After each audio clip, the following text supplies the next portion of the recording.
बिस्मिल्लाहिर्रहमानिर्रहीम।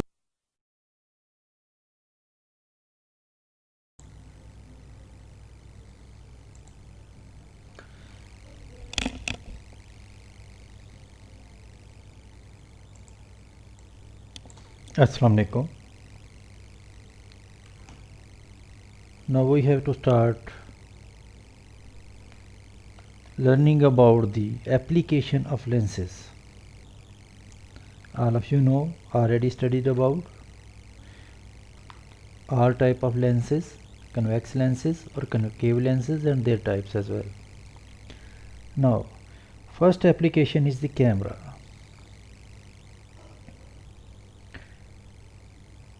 All of you know about camera कि camera क्या चीज़ है। कैमरा से हम पिक्चर्स जो है वो खींच सकते हैं किसी की भी। तो उसको जो है पिक्चर्स को कैसे वो खींचता है, क्या चीज़ उसमें यूज़ होती है, ना we have to study that. Okay, पहले तो ये आपको पता होना चाहिए कि सबसे पहले जो कैमरा जो इन्वेंट किया था वो इब्नुल हैशम ने किया था, जो कि एक पिन होल कैमरा था जिसके अंदर एक बॉक्स में सपोज कर लें कि एक बॉक्स में एक छोटा सा होल होता था, जैसे कि एक पिन से हम एक होल कर दें तो वो जो है कैमरे की तरह एक्ट करता है कि मसलन उसके सामने कोई भी चीज़ पड़ी होगी तो उसका इमेज जो है उसके अंदर बैक साइड पे बनता था। तो that was known as pinhole camera. तो जो हमारे जो लेटेस्ट कैमरेज हैं वो भी उसी तरीके से काम करते हैं। फ़र्क सिर्फ ये है कि इसमें पिन होल की बजाय हम लेंस को यूज़ करते हैं। तो लेंस जो है वो लाइट को इसी तरीके से रिफ्रैक्ट करता है अपने थ्रू और इमेज को इन्वर्टेड इमेज बनाता है फिल्म के ऊपर। तो ये देखें, ये आपको कैमरा जैसे आप देख रहे हैं कि ये एक कैमरा है। इस कैमरा के अंदर ये हमने एक बाई कन्वेक्स लेंस यूज़ किया हुआ है और इसकी पोजीशन को हम एडजस्ट कर सकते हैं। इसमें ये बैक साइड पे इसके एक फ़िल्म रोल है, ये फ़िल्म रोल इसमें मूव करता है और सामने इसके एक शटर होता है जो कि इस लेंस से पीछे जो कि थोड़े से टाइम के लिए ओपन होता है और लाइट को इस स्क्रीन के ऊपर पड़ने देता है। ये बाई कन्वेक्स लेंस किसी भी चीज़ का इमेज जो है उसके ऊपर बना देता है फिल्म के ऊपर, और जो है उसके ऊपर उसका एक इमेज जो है वो बन जाता है। फिर उस फिल्म जो मूव करती है और उससे आगे उसका नेक्स्ट इमेज बनता है। अब ये देखते हैं कि ये होता कैसे है। बेसिकली इस बाई कन्वेक्स लेंस की फोकल लेंथ जो है कह लें कि वो तकरीबन इतनी ही होती है जितनी दूर उससे फिल्म पड़ी होती है, लेकिन ऑब्जेक्ट जो है उसकी निस्बत बहुत दूर होता है और दूर से आने वाली तमाम लाइट रेज़ वो प्रिंसिपल फोकस के ऊपर आके फोकस होती हैं। तो वो उसी जगह पे जिस जगह पे हमने फिल्म को रखा हुआ उसके ऊपर उसका एक इन्वर्टेड इमेज बनाती हैं। All of you know that inverted image भी real as well, real and inverted image बनाती हैं। जब भी कोई लेंस जो है अपने दूसरी तरफ इमेज बनाएगा तो वो रियल भी होगा, इन्वर्टेड भी होगा। ये आप सारे पहले पढ़ चुके हुए हैं। तो इस तरीके से ये एक लेंस ये कैमरा काम करता है और हमें जो है वो उसकी पिक्चर जो है वो जो स्क्रीन के ऊपर या जो फिल्म के ऊपर मिल जाती है। दूसरी चीज़ जो है कि इन्हीं लेंसेज को या स्फेरिकल मिरर्स को हम स्लाइड प्रोजेक्टर में भी यूज़ कर सकते हैं। हाउ? तो स्लाइड प्रोजेक्टर जो है वो जो है उसका काम क्या है।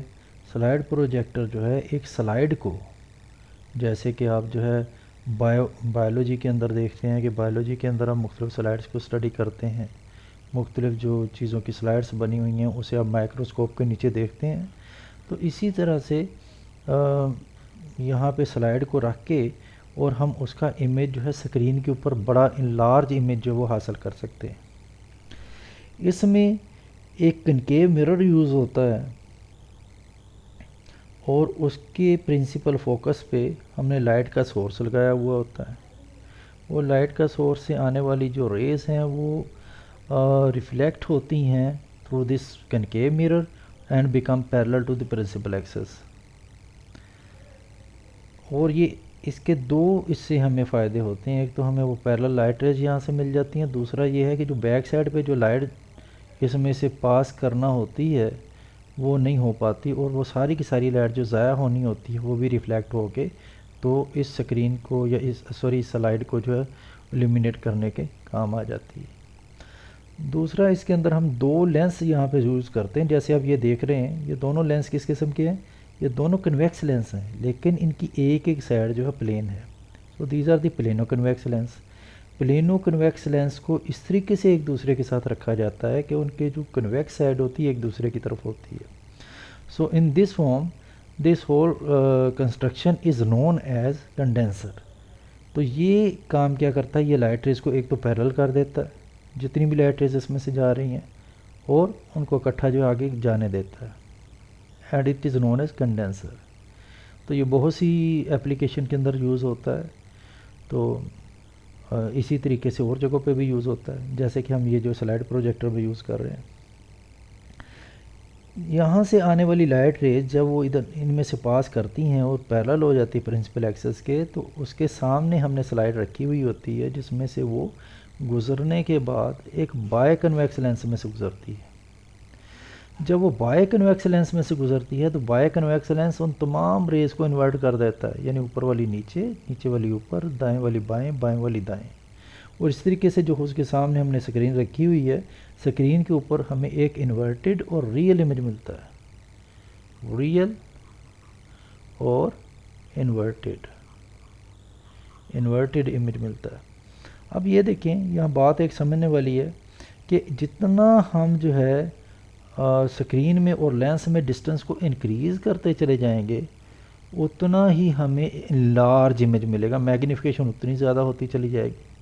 अच्छा, मैग्नीफिकेशन तो ज़्यादा होती जाएगी, लेकिन जो इमेज है दैट मे फेड, यानी कि जितना आप उसे इनलार्ज करेंगे उसी तरीके से वो थोड़ा थोड़ा फेड होता चला जाएगा, उतनी उसकी जो कहने शार्पनेस है वो कम होती चली जाएगी। ये बिल्कुल वैसे ही है जैसे आपने एक हल्के कैमरे से एक पिक्चर खींची हो और उसको जो है आप कंप्यूटर के अंदर इनलार्ज करना शुरू करें, तो जैसे जैसे आप उसका साइज़ बढ़ाते चले जाते हैं, एक्सटेंड करते चले जाते हैं, व्हाट हैपन्स, तो उसी तरह से उसके जो पिक्सल हैं वो एक दूसरे से दूर होते चले जाते हैं और इमेज फेड होता चला जाता है, या उसके अंदर शार्पनेस कम होती चली जाती है।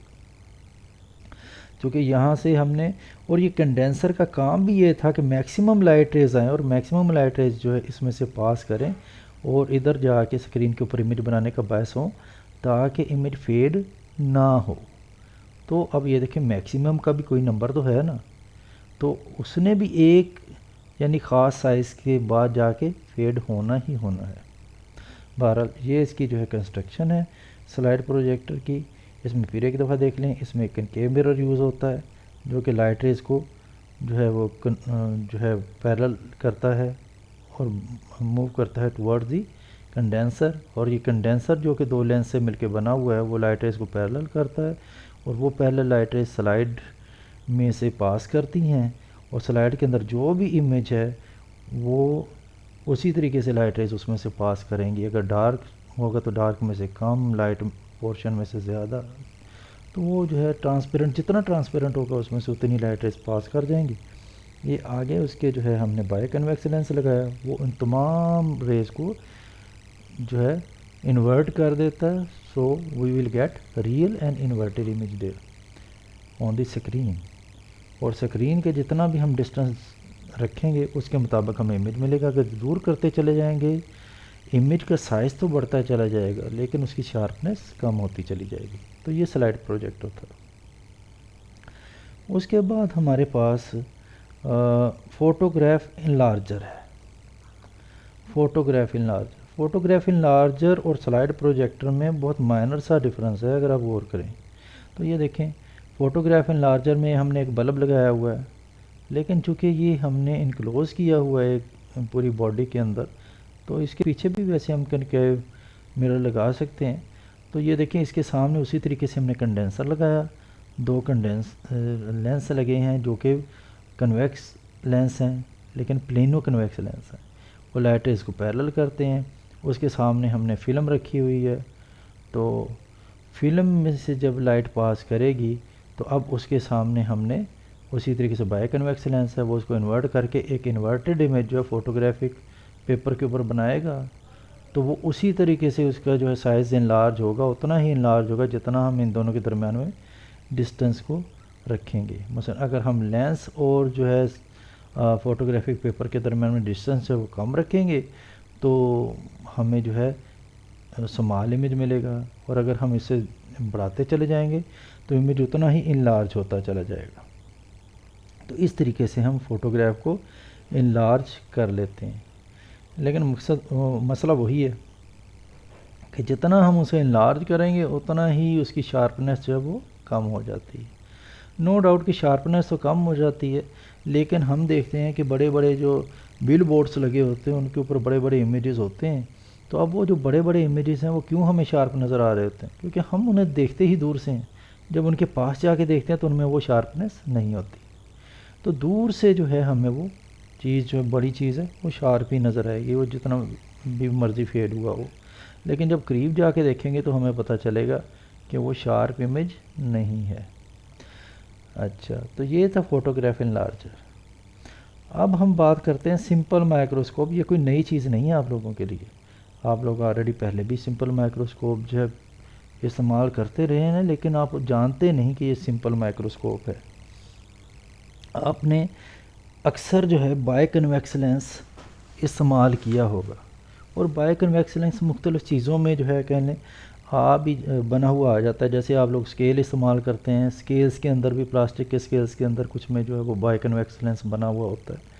वो इतना अच्छा तो नहीं, लेकिन बाय कन्वेक्स लेंस होता है और वो इमेज को इनलार्ज करने के काम आता है। तो इसी तरह जो है मुख्तलिफ प्रॉपर भी आप एक बाय कन्वेक्स लेंस यूज़ कर सकते हो किसी चीज़ को इनलार्ज करने के लिए। तो जो आप बाय कन्वेक्स लेंस को किसी चीज़ को इनलार्ज करने के लिए यूज़ कर रहे हो, basically that is a simple microscope. That is a simple microscope. तो सिंपल माइक्रोस्कोप की वर्किंग कैसे है? सिंपल माइक्रोस्कोप की वर्किंग जैसे हमने इमेज फॉर्मेशन पढ़ी थी कन्वेक्स लेंस के अंदर, तो कन्वेक्स लेंस में हमने आखिरी जो इमेज फॉर्मेशन पढ़ी थी, हमने देखा था कि वहाँ पे वर्चुअल इमेज बना था। If we place an object between principal focus and its optical centre, what happens? Image will be found virtual. तो वर्चुअल इमेज बनता है जब भी इसके प्रिंसिपल फोकस और ऑप्टिकल सेंटर में कन्वेक्स लेंस के, बाय कन्वेक्स लेंस के प्रिंसिपल फोकस और ऑप्टिकल सेंटर में किसी ऑब्जेक्ट को रखेंगे तो उसका वर्चुअल इमेज बनेगा, which is enlarge, magnified, but upright as well. तो जो अपराइट होगा, सीधा होगा, और जो है लेकिन बड़ा इमेज बनेगा। तो इसका मतलब किसी भी चीज़ को बड़ा देखने के लिए हम एक single biconvex lens use कर सकते हैं, और वो सिंगल बाय कन्वेक्स से अगर हम किसी को चीज़ को बड़ा करके देख रहे हैं तो इसका मतलब है कि वो सिंपल माइक्रोस्कोप है, वो सिंपल माइक्रोस्कोप। अब हम देखते हैं कि ये मैग्नीफिकेशन इसकी कैसे फाइंड की जा सकती है।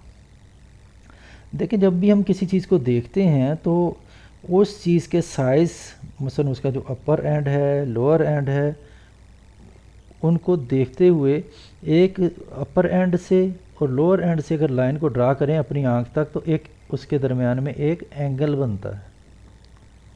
ठीक है, तो अब ये देखें, यहाँ पे देखें, ये हमने ऑब्जेक्ट रखा था और ये उसका इमेज बना है।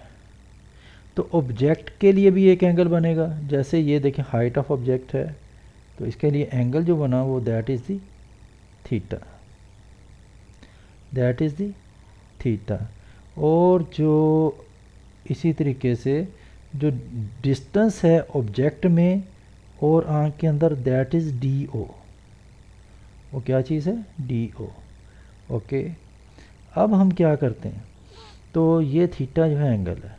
इसी तरह अगर इमेज जो है देखते हैं हम, ये इमेज है, इमेज के लिए जो एंगल बना that is the theta dash, that is theta dash. और उसके लिए जो हाइट है वो एच आई है। बहरहाल इसकी हमने जो किसी किस्म की कोई कैलकुलेशन वगैरह तो नहीं करनी है, ना हमने डेरिवेशन करनी है, लेकिन इसमें फार्मूला सिंपली ये होता है मैग्नीफिकेशन का कि magnification that will be equal to the theta dash over theta, where theta dash is the angle which is formed for the image and theta is the angle which is formed for the object. अब इसको जो है हम इस तरीके से भी लिख सकते हैं 1 प्लस डी ओवर एफ। तो डी क्या था यहाँ पे, D is the distance between image and optical centre, और जो एफ था that is the focal length of the lens which we use है। तो इसका मतलब यहाँ पे एक और चीज़ का पता चलता है कि अगर जो है हम इसकी f की वैल्यू को छोटा करते चले जाएंगे, यानी कि फोकल लेंथ जितनी उसकी कम होती जाएगी उतना ही वो ज़्यादा बड़ा इमेज बनाएगा। तो एक ऐसा लेंस जिसकी फोकल लेंथ कम से कम हो वो ज़्यादा अच्छी सिंपल माइक्रोस्कोप होती है, लेकिन उसमें ऑब्जेक्ट को बड़ा करीब रखना पड़ता है। ये देखें, अगर फोकल लेंथ कम होगी तो ऑप्टिकल सेंटर और प्रिंसिपल फोकस के दरमियान डिस्टेंस भी तो बहुत कम होगा, तो वहाँ उनके दरमियान में हमने ऑब्जेक्ट को रखना है, तो हमें जो है फिर उसका वर्चुअल इमेज ज़्यादा से ज़्यादा बड़ा मिलेगा। तो इस तरीके से ये एक सिंपल माइक्रोस्कोप वर्क करती है कि एक biconvex lens as a simple microscope act करता है, और बल्कि होता ही वही सिंपल माइक्रोस्कोप होती है। उसके बाद हम देखते हैं कि मुख्तलिफ़ किस्म के हमने यहाँ पे सब जो है कह लें कि पढ़े हैं, मुख्तलिफ़ किस्म के इंस्ट्रूमेंट्स के मतलब हमने पढ़ा है। अब ये देखें, ये मुख्तलिफ़ किस्म के इंस्ट्रूमेंट जो है जो इमेज बनाते हैं वो कैसा बनता है कि देखें, दो चीज़ें अगर पास पड़ी हुई हैं तो उन दोनों को किस हद तक एक दूसरे से अलहदा और शार्प दिखाते हैं, इस चीज़ के लिए हम जो है एक टर्म यूज़ करते हैं which is known as resolving power. So what will be the resolving power? Resolving power जो है of an instrument is its ability to distinguish between two closely placed object. ठीक है, दो क्लोजली प्लेस ऑब्जेक्ट जो हैं उनको कितना जो है वो डिस्टिंग्विश और कितना जो है क्लियर जो है वो उसका इमेज बना सकता है, that be known as resolving power of that optical instrument. तो उस ऑप्टिकल इंस्ट्रूमेंट की वो रिजॉल्विंग पावर होती है। तो the resolving power an instrument is the ability to distinguish between two closely placed objects और points sources. So this be over today's topic now which is completed. So you have to study about all these topics and keep in mind all these points which I discussed earlier with you. So Allah Hafiz.